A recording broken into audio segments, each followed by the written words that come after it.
pemirsa podcast Dewan Guru Besar UI. Semoga kita semua dalam situasi yang sehat dan walafiat. Kali ini kita akan bertemu kembali bersama Adrianus Meliala, dan kali ini saya akan ditemani oleh seorang guru besar dari Fakultas Keperawatan.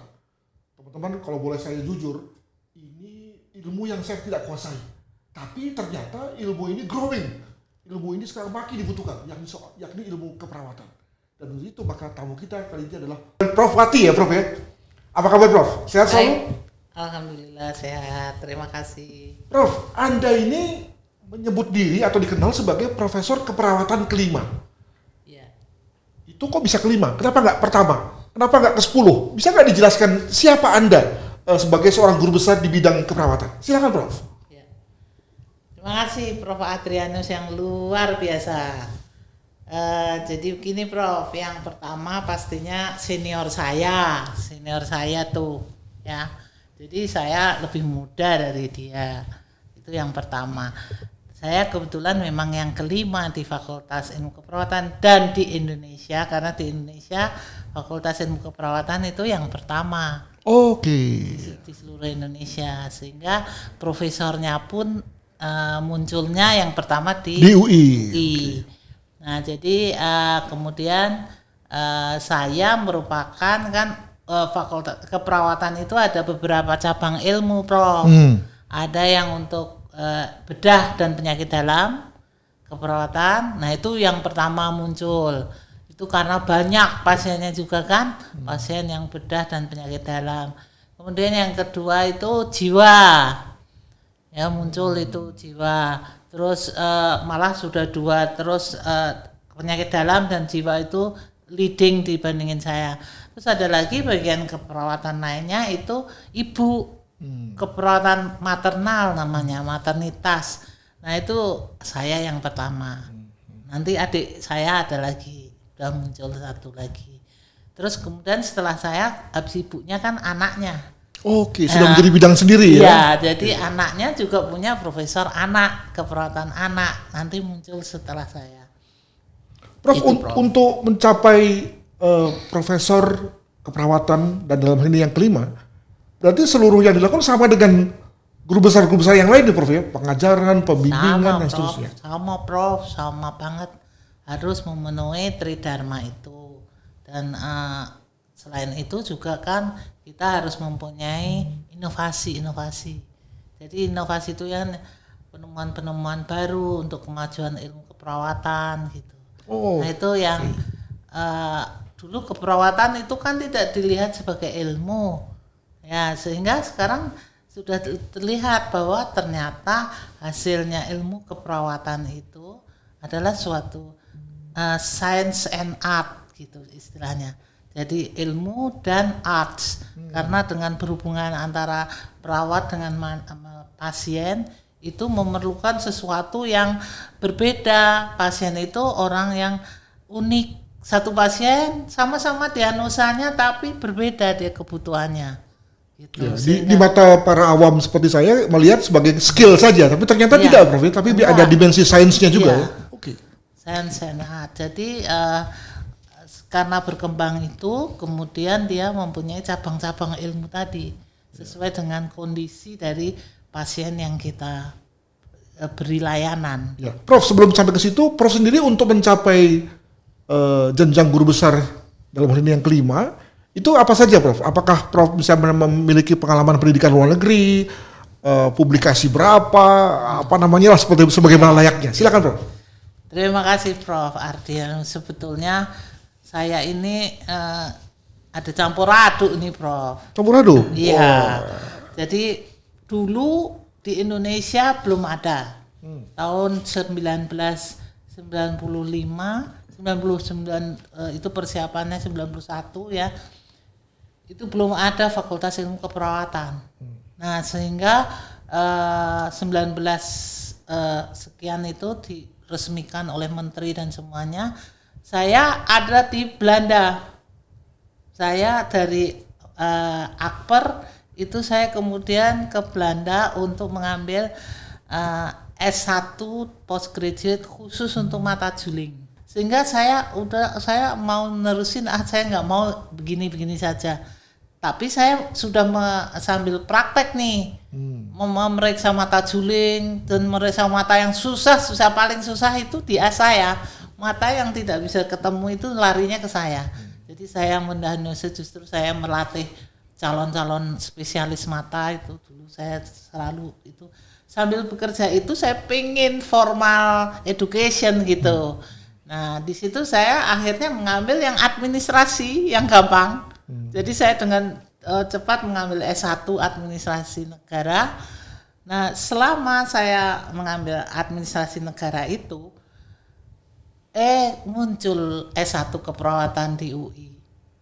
Jadi saya langsung apply lagi. Jadi ada sekaligus waktu itu saya mengambil 2 prodi di 2 universitas yang berbeda. Nggak pusing dong, Prof? Ya pusing sedikit sambil kerja, Prof. Sambil kerja pula ya, aduh. Jadi sambil meriksa pasien, kalau lagi ujian ini di kolong ada catatan, jadi baca sebentar, pasien lainnya masuk, catatannya itu kerjaan saya dulu, ya masih semangat sekali, Bro. Ya. Jadi 3, 1 untuk ortoptis namanya di Belanda, kemudian yang untuk administrasi negara, kemudian yang dari program studi ilmu keperawatan Universitas Indonesia. Nah yang unik lagi, Prof, saya ya dalam keadaan 2 itu lah kok malah nomor 1 gitu lulusannya.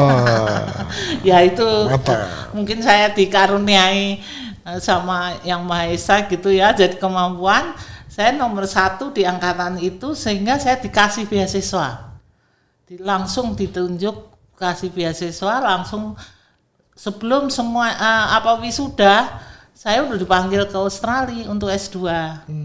Sehingga saya nggak bisa ikut bareng-bareng wisuda dan saya diwisuda seorang diri oleh dekan Fakultas Kedokteran waktu itu Prof. Asri Rasat itu almarhum sekarang.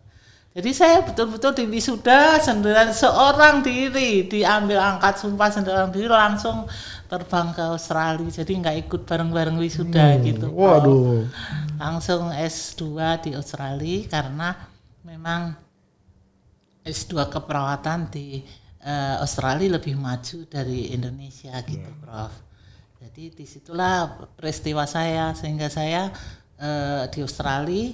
Nah, mumpung di Australia lanjut S3 gitu, Prof. Bukan, ya? Belum boleh, Prof. Belum Nanti boleh. Dimarahi beasiswa kan. Harus mengabdi dulu. Tapi saya mengambilnya adalah saya sebagai register nurse. Jadi RN itu kalau di Australia itu memang profesional benar, sudah dibayar dengan tinggi dan mempunyai requirement yang tinggi juga, Prof. Prof, kita lanjut ke soal guru besarnya itu, Prof. Kapan dapat guru besarnya, Prof?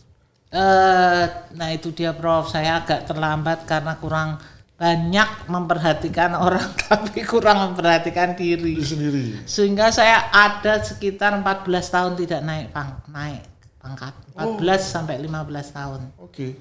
Nah, padahal proyek saya banyak sekali. Sampai saya membuat pengembangan spesialis dengan kerjasama dengan Belanda, itu dapat proyek 3 tahun itu untuk sekian miliar. Saya betul-betul nggak kayak sekarang ini terorganisir, Prof. Terus banyak publikasi saya. Jadi hangus gitu, Prof? Iya, nggak dilaporkan. Aduh. Tapi toh akhirnya sampai juga, Prof, ya, di guru besar. Iya. Terus karena ngelihat publikasinya juga tinggi di ini, rekomendasinya juga kuat, terus saya terangkat guru besar. Gitu. Sampai sekarang, Prof, ya? Iya, terus terakhir sebelum diangkat guru besar itu memang yang melakukan penelitian bersama yang membanggakan saya itu. Penelitian bersama dengan Fakultas Teknik. Lintas disiplin dong berarti. Lintas disiplin. Itu menghasilkan satu alat.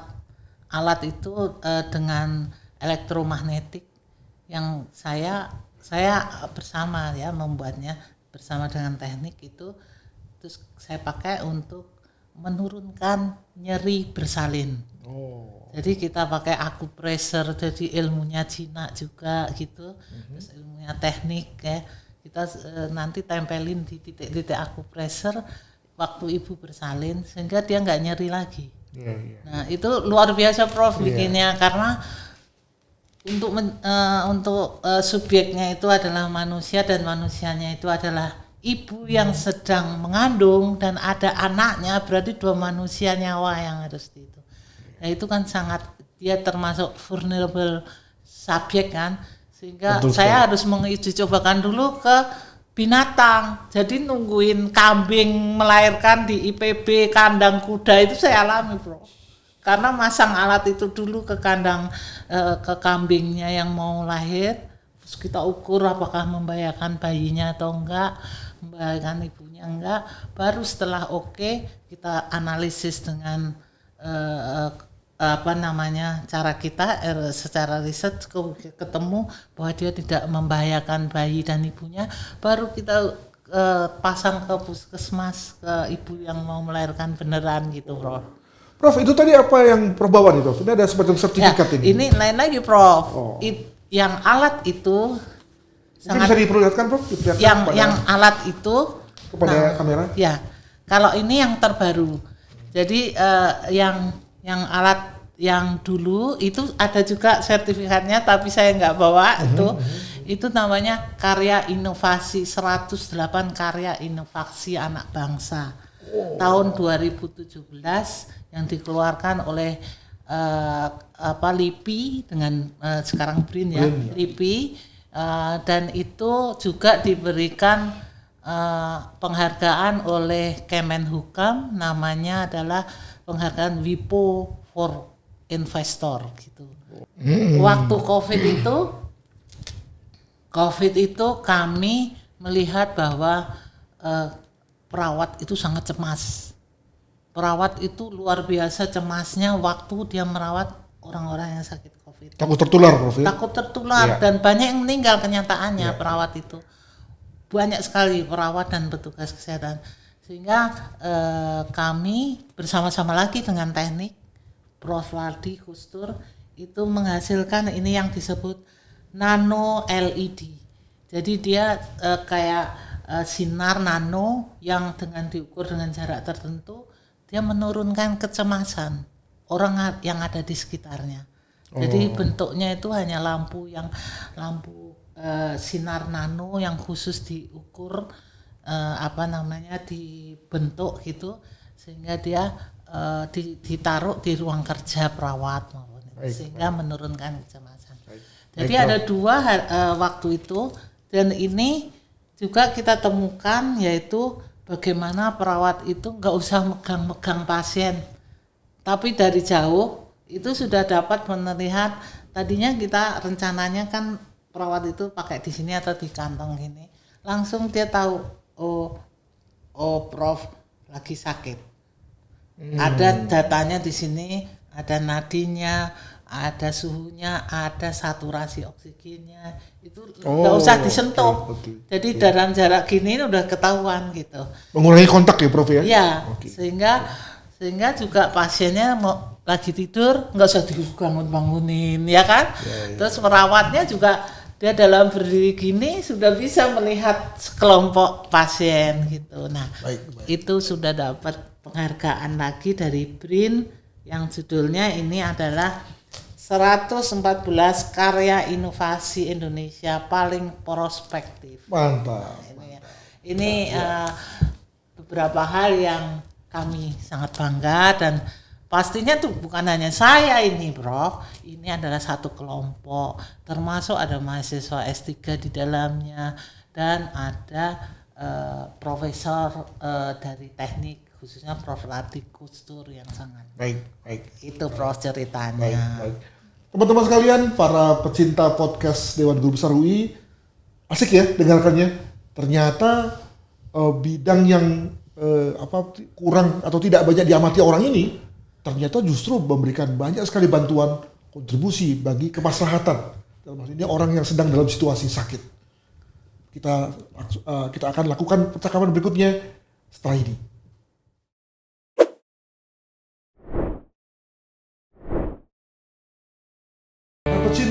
podcast Dewan Guru Besar UI, kita ketemu lagi.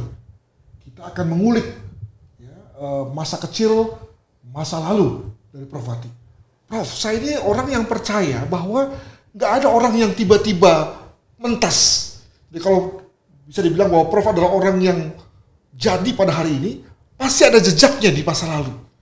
Ya, orang tua yang baik, kakak adik yang mendukung dan seterusnya. Apakah begitu juga berlaku pada situasi Prof Wati? Silakan, Prof. Terima kasih Prof Adrianus.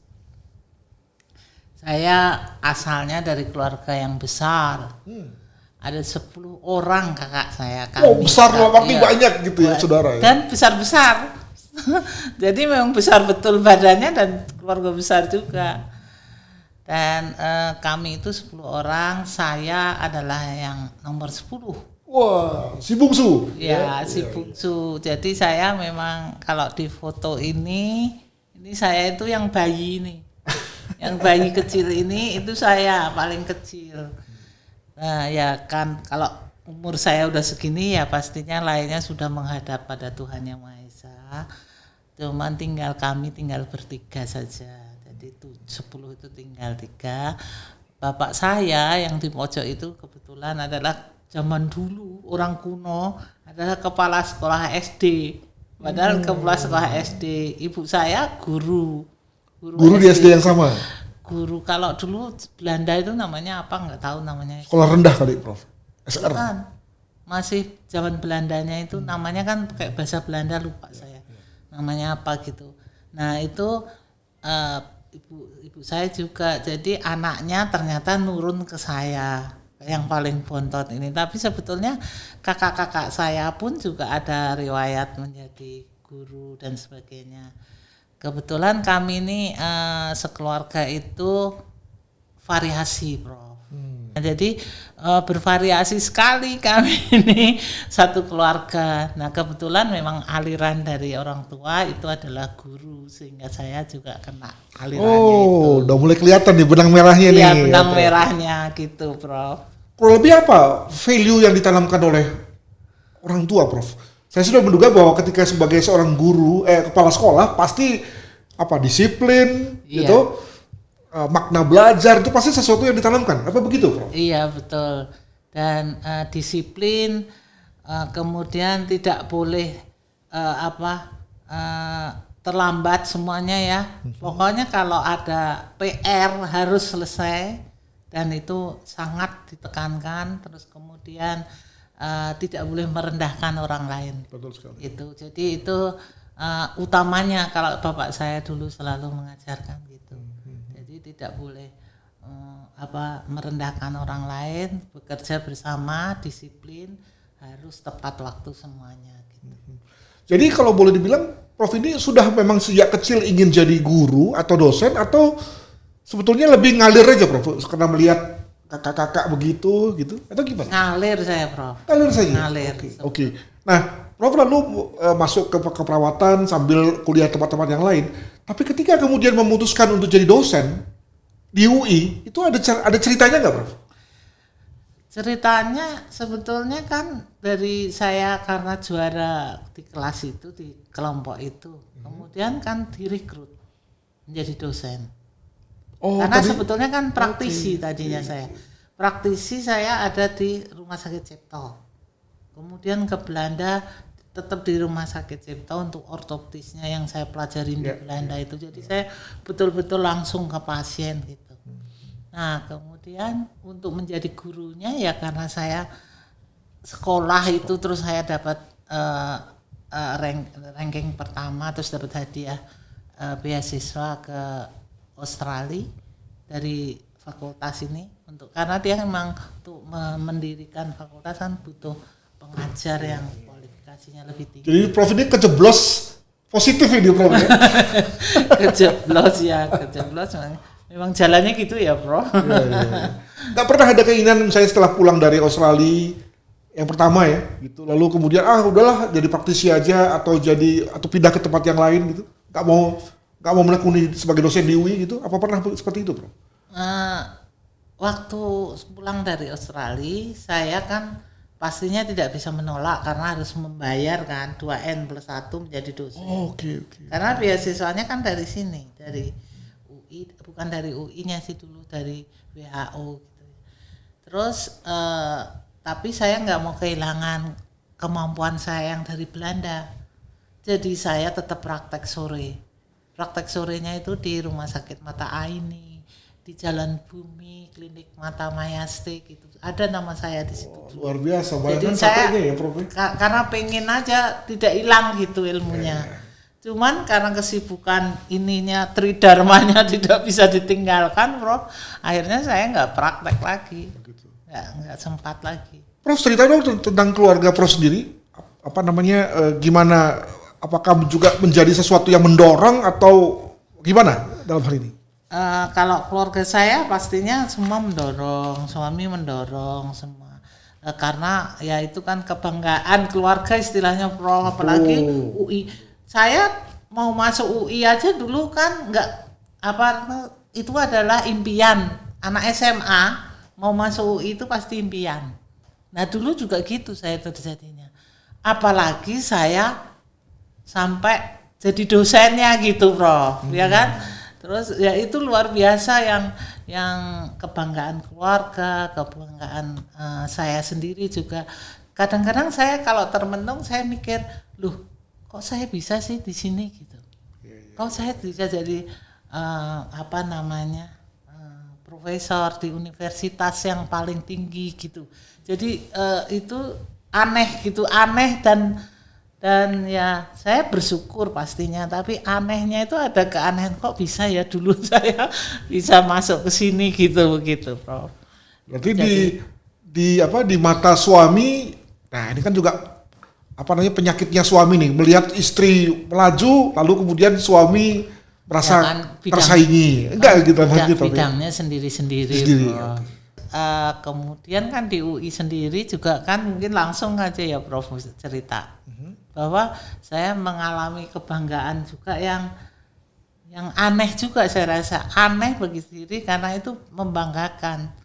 Saya duduk menjadi anggota Majelis Wali Amanah itu suatu hal yang amazing gitu bagi saya tuh, kok nggak kebayang saya itu duduk di atasnya petinggi-petinggi universitas yang paling tinggi gitu, Prof. Iya, Prof. Betul-betul saya waktu itu saya duduk dan kebetulan saya dikasih jabatannya juga bagus di Majelis Wali Amanat yang pertama. Itu karena saya sebagai ketua bersama dengan Gubernur DKI Pak Foke waktu itu, saya menjadi ketua gugus tugas tata kelola UI coba, Prof. Jadi kan lawannya pimpinan-pimpinan yang luar biasa, Prof. Jadi itu yang saya alami loh, Prof. Jadi saya mengalami yang hal dalam kehidupan ini yang tadinya tidak terbayang. Baik. Dari zaman kecil saya. Baik, Prof, kita break sebentar. Oh, Prof ngopi nggak? Kalau ngopi kita ngopi dulu deh, Prof. Enggak, gitu ya. Silakan, Prof. Kalau perawat nggak ngopi. Nggak ngopi, Prof. Iya. Baik, kita akan hentikan sesi ini, kita tunda karena kita akan masuk pada segmen berikutnya di mana kita akan melihat kesibukan dari Prof Fatih sehari-hari sebagai seorang guru besar di Fakultas Keperawatan UI. Sebentar lagi ya.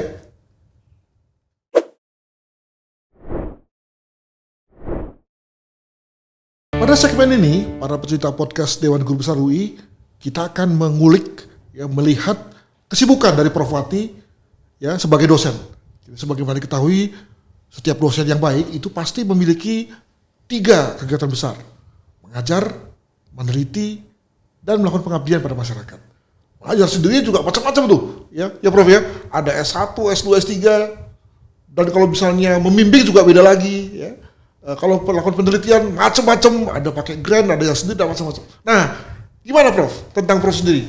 Apa kesibukan terkait dengan 3 hal tadi sehari-hari? Silakan Prof. Baik, terima kasih Prof Adrianus.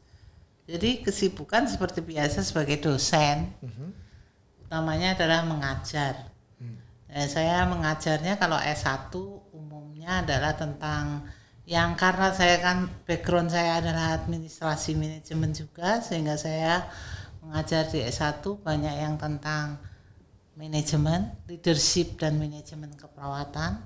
Jadi itu konsepnya, dan kemudian tentang konsep dari keperawatan maternitas, keperawatan pada ibu, kesehatan reproduksi dan seksual. Itu kerjaan saya untuk memberikan pendidikan pada tahap S1 ya.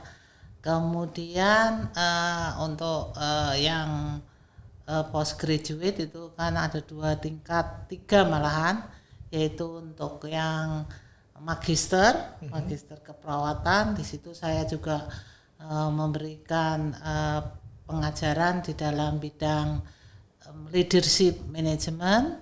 Kemudian saya mengajar dalam penelitian kualitatif, karena saya memang waktu di Australia saya S3 saya itu lebih deep mendetail tentang kualitatif research. Sehingga metode kualitatif itu saya mengajar dengan banyak sekali di S2, dan termasuk karena saya saat ini adalah ketua komite etik di keperawatan maternitas di Fakultas Ilmu Keperawatan.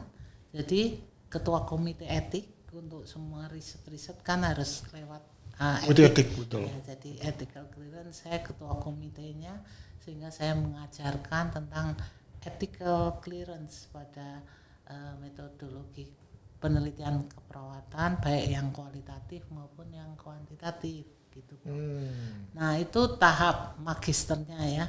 Dan kami di keperawatan itu mempunyai tahap S2-nya setelah magister, itu ada peminatan. S2 itu memang akademik, tapi dia diizinkan oleh menteri untuk kita beri peminatan. Jadi ada yang minat ke keperawatan medical bedah, ada minat ke keperawatan maternitas, ada minat yang keperawatan anak, ada yang lansia, gerontologi, ada yang jiwa gitu ya, Prof. Nah, saya mengajar juga yang peminatan maternitas tadi.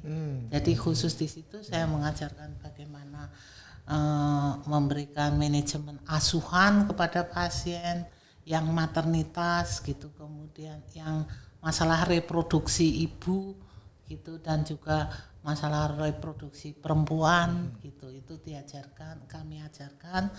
Nah, jadi kemudian nanti setelah itu mereka lulus wisuda magister yang punya peminatan klinik tadi itu bisa ke spesialis. Nah, spesialis jadi punya 2 titel, 2 degree, satunya magister keperawatan, kemudian spesialis maternitas, spesialis anak gitu. Nah, di spesialis itu mereka lebih banyak di lapangan. Jadi di lapangan itu di rumah sakit yang kita tunjuk, sama ke puskesmas.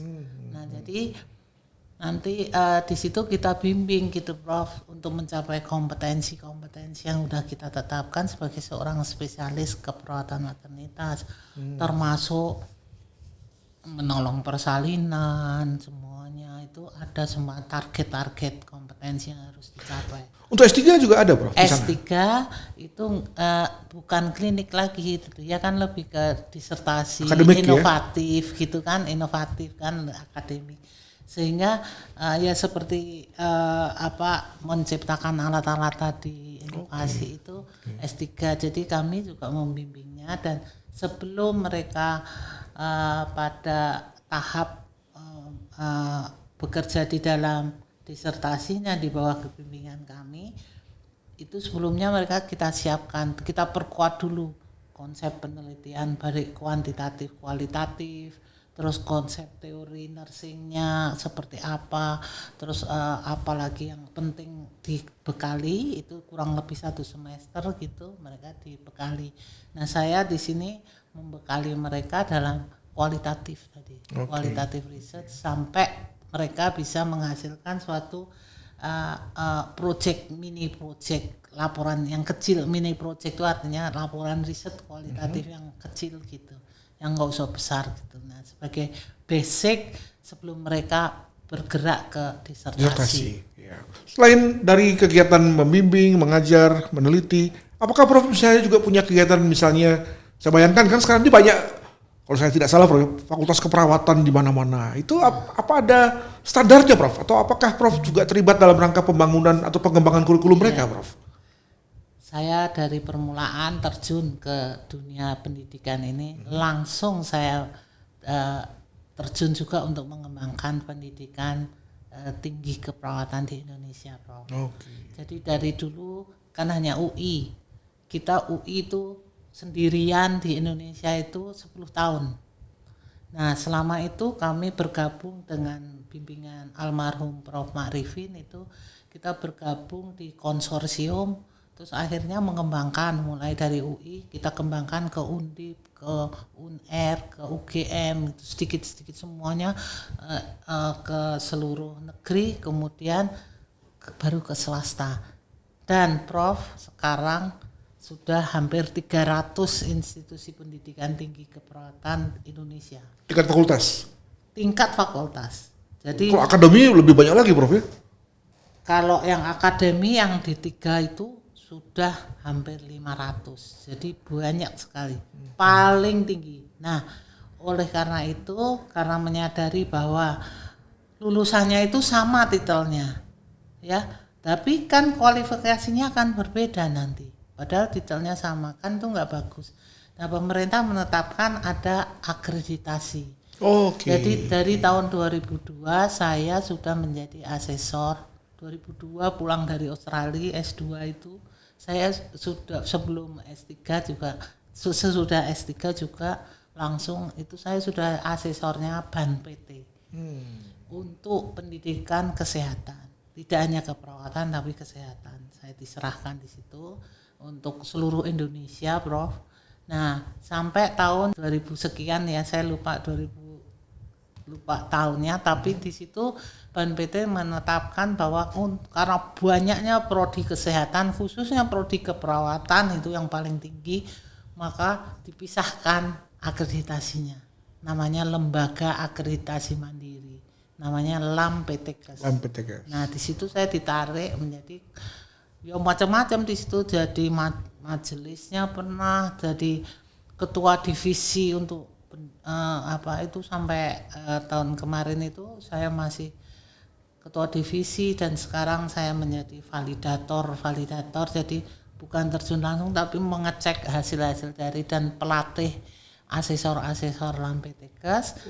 Kemudian sekarang setelah melatih, kemudian saya juga menjadi asesor internasional karena sudah direkognisi. Jadi waktu saya menjadi ketua divisi juga ikut mengembangkan LAMPTKes tersebut sehingga direkognisi atau diakui oleh dunia. Jadi diakui oleh World Federation Medical Education dan diakui oleh Asia Pacific Quality Network dan Asia Pacific Quality Register. Jadi, saya kira bagus ini karena berarti pengabdian masyarakatnya Prof Wati itu inline ya dengan keahlian dan juga dengan bidang di mana Prof bertugas. Baik, Bapak Ibu sekalian, rekan-rekan para pecinta podcast Dewan Guru Besar UI, menarik sekali kita sudah mendengar daily life dari Prof Wati, dan jangan kemana-mana karena masih ada lagi segmen yang terakhir.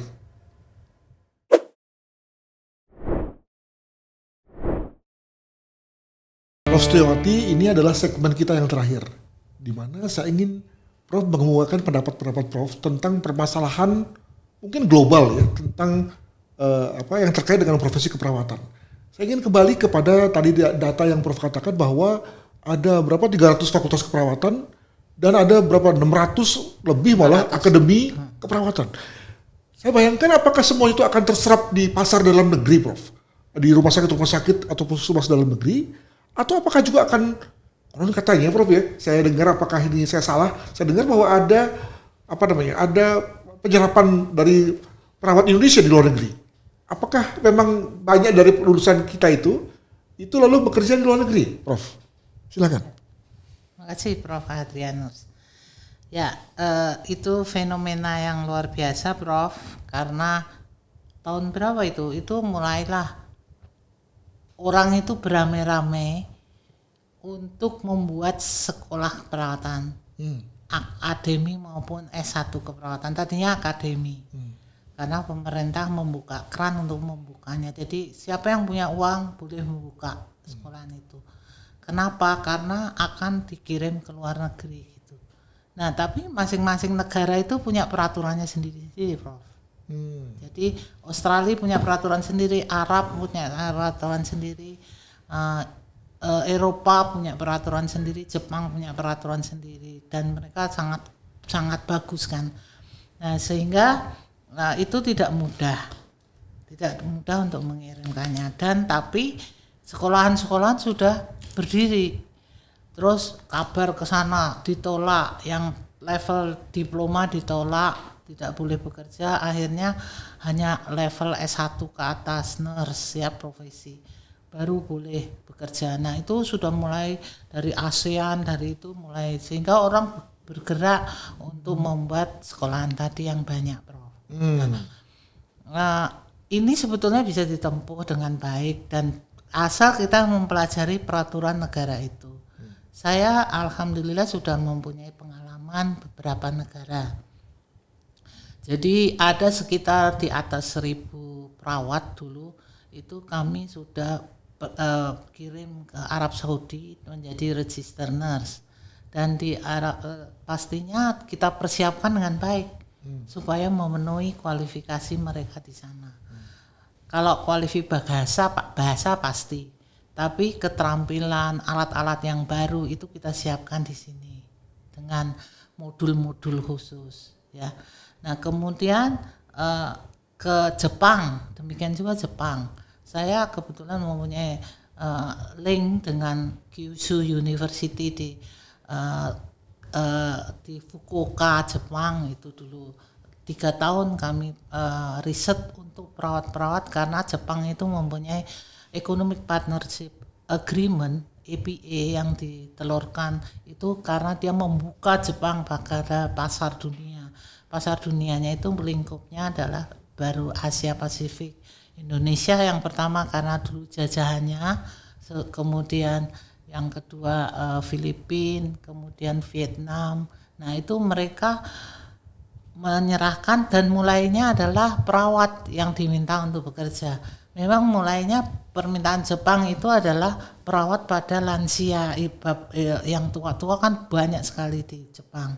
Nah, itu seorang diri, sehingga perawat lansia itu. Tapi akhirnya berkembang bahwa lansia itu tidak hanya di rumah, tidak hanya di rumah jompo, tapi lansia juga di rumah sakit, sehingga perawat register nurse yang di rumah sakit. Nah, dua-dua jalur itu kita pelajari dulu, Bro.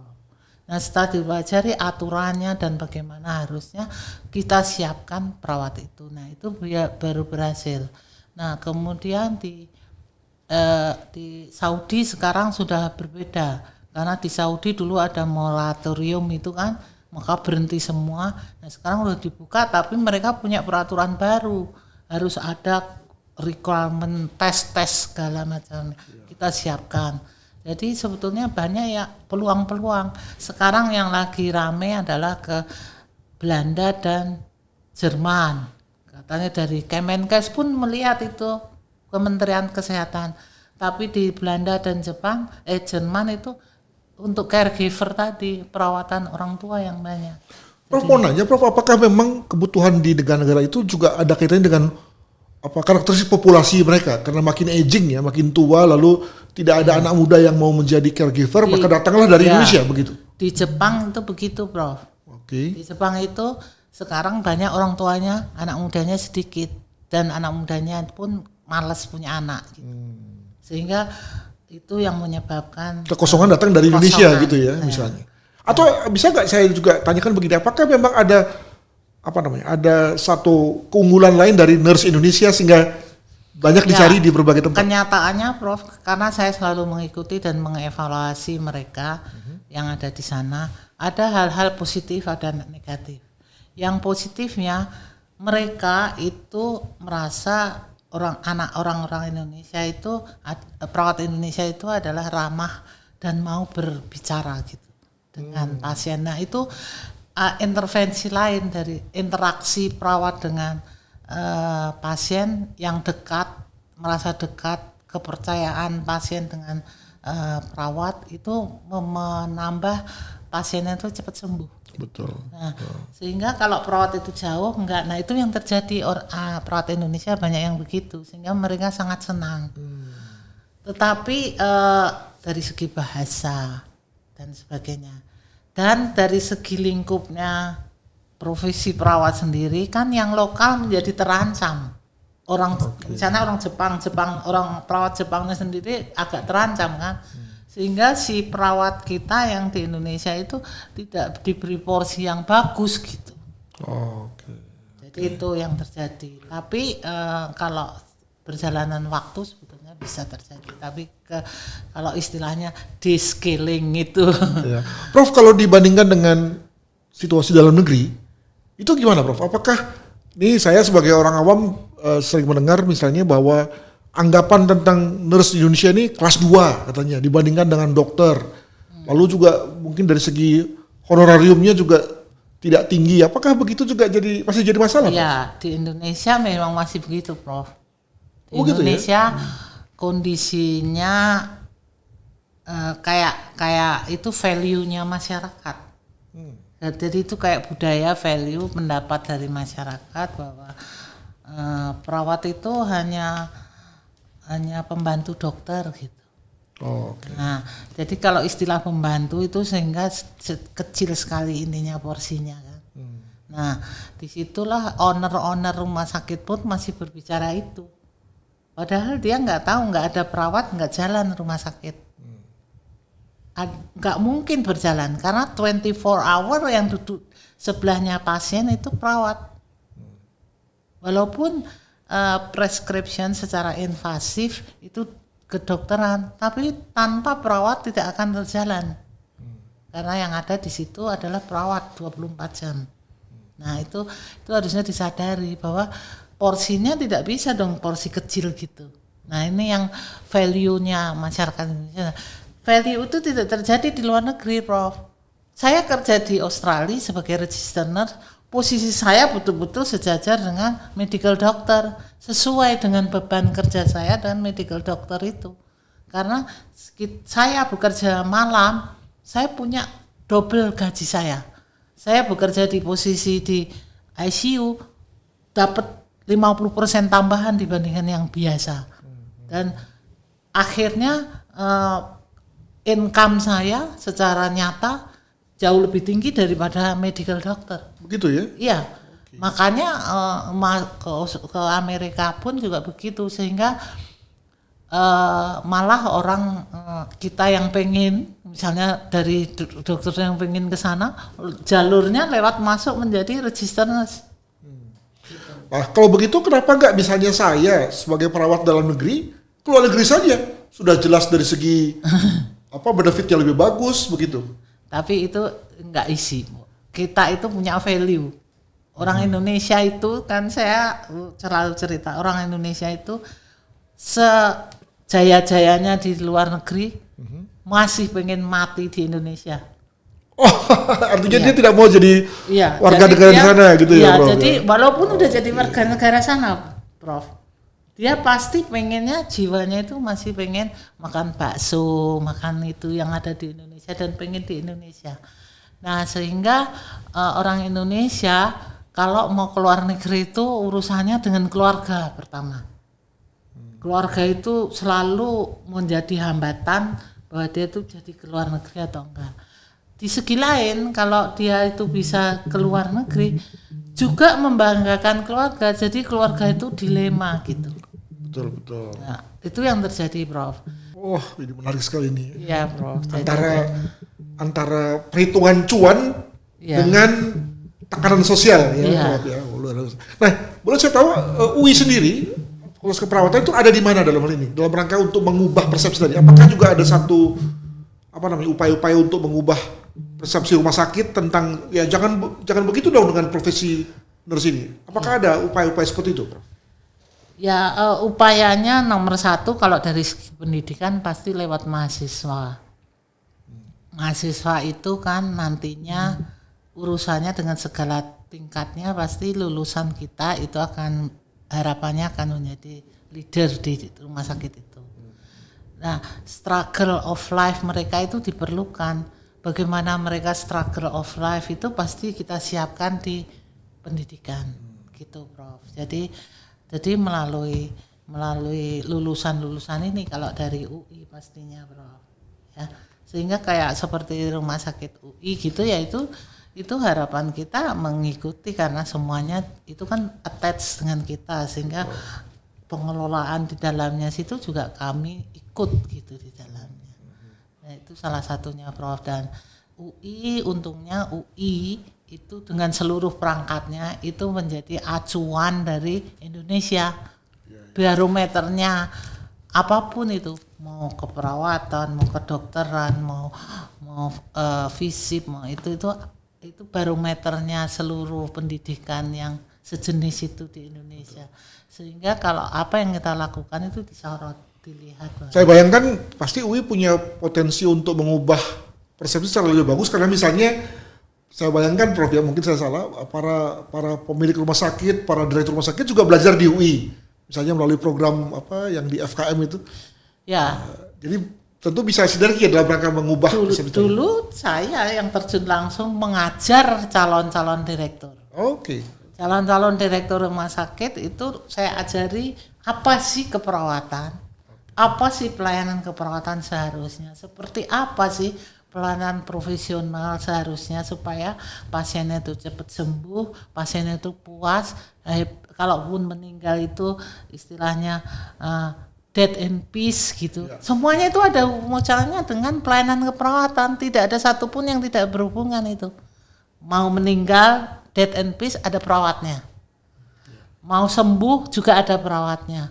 Mau di rumah dia pasti berhubungannya pertama itu mesti perawat.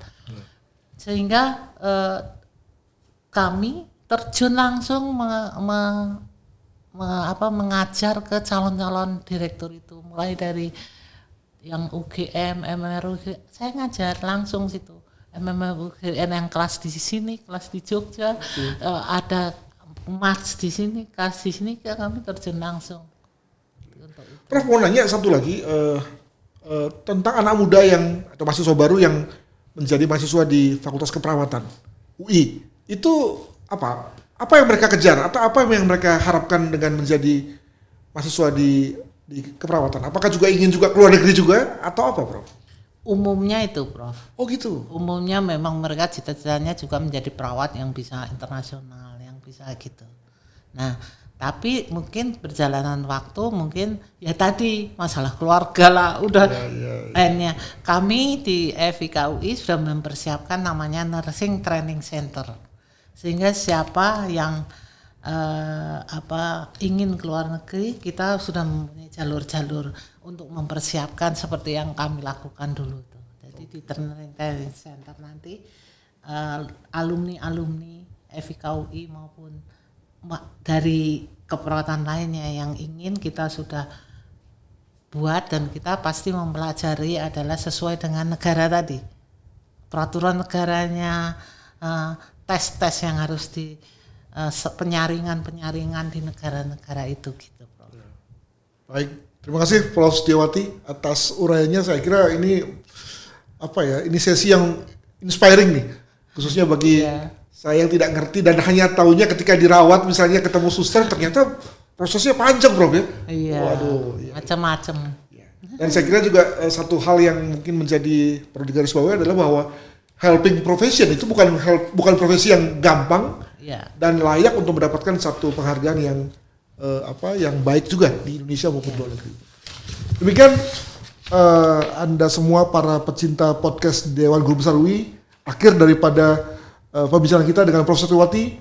Semoga Anda mendapatkan manfaat, mendapatkan sesuatu yang baik terkait dengan pengalaman-pengalaman dari Prof. Setiawati, tamu kita pada kali ini. Kita akan jumpa lagi pada segmen yang mendatang. Bye-bye.